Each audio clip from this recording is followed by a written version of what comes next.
মোৰ মাৰ নামত এজোপা গছ ৰোৱাৰ যি সংকল্প কেন্দ্ৰত প্ৰধানমন্ত্ৰী মোদী ডাঙৰীয়া আৰু ৰাজ্যিকত মুখ্যমন্ত্ৰী ডক্টৰ হিমন্ত বিশ্ব শৰ্মা ডাঙৰীয়াই ইতিমধ্যে এই কাৰ্যসূচী আৰম্ভ কৰিছে। তাৰেই এক কাৰ্যসূচী আজি বেজেৰা মণ্ডলত আছিল।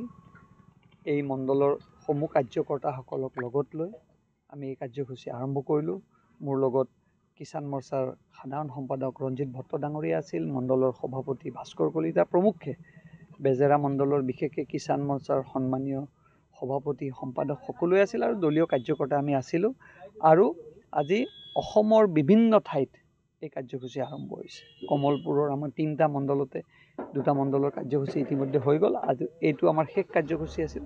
ইয়াত আমি আৰম্ভ কৰিলোঁ আৰু আমি আশা কৰিছোঁ যে এই বৃক্ষৰোপণ আন্দোলনে এটা সজাগতা সৃষ্টি হ'ব। আৰু যিহেতু গছ আমাৰ কাৰণে অতিকৈ প্ৰয়োজন, আজি আপোনালোকে দেখিছেই যে জলবায়ু কেনেকৈ পৰিৱৰ্তন হৈছে। সেইকাৰণে মই ভাবোঁ যে গছ ঘৰে ঘৰে ৰুব লাগে। অকল ভাৰতীয় জনতা পাৰ্টীয়ে নহয়, সমগ্ৰ ৰাইজকে আহ্বান জনাইছোঁ আপোনালোকে ঘৰে ঘৰে নিজৰ মাৰ নামত এজোপা গছ ৰোপণ কৰক।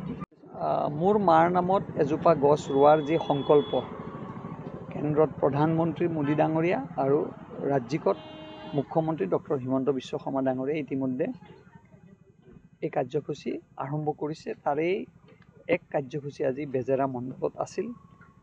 এই মণ্ডলৰ সমূহ কাৰ্যকৰ্তাসকলক লগত লৈ আমি এই কাৰ্যসূচী আৰম্ভ কৰিলোঁ। মোৰ লগত কিষাণ মৰ্চাৰ সাধাৰণ সম্পাদক ৰঞ্জিত ভট্ট ডাঙৰীয়া আছিল, মণ্ডলৰ সভাপতি ভাস্কৰ কলিতা প্ৰমুখ্যে বেজেৰা মণ্ডলৰ বিশেষকৈ কিষাণ মৰ্চাৰ সন্মানীয় সভাপতি সম্পাদক সকলোৱে আছিল আৰু দলীয় কাৰ্যকৰ্তা আমি আছিলোঁ। আৰু আজি অসমৰ বিভিন্ন ঠাইত এই কাৰ্যসূচী আৰম্ভ হৈছে। কমলপুৰৰ আমাৰ 3টা মণ্ডলতে 2টা মণ্ডলৰ কাৰ্যসূচী ইতিমধ্যে হৈ গ'ল। আজি এইটো আমাৰ শেষ কাৰ্যসূচী আছিল।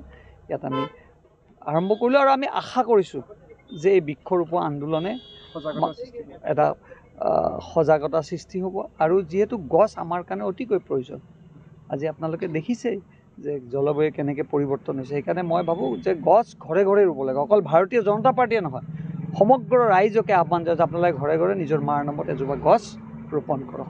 যিকোনো খবৰৰ বাবে যোগাযোগ কৰক 7099017330 আৰু 7099017110 নম্বৰত।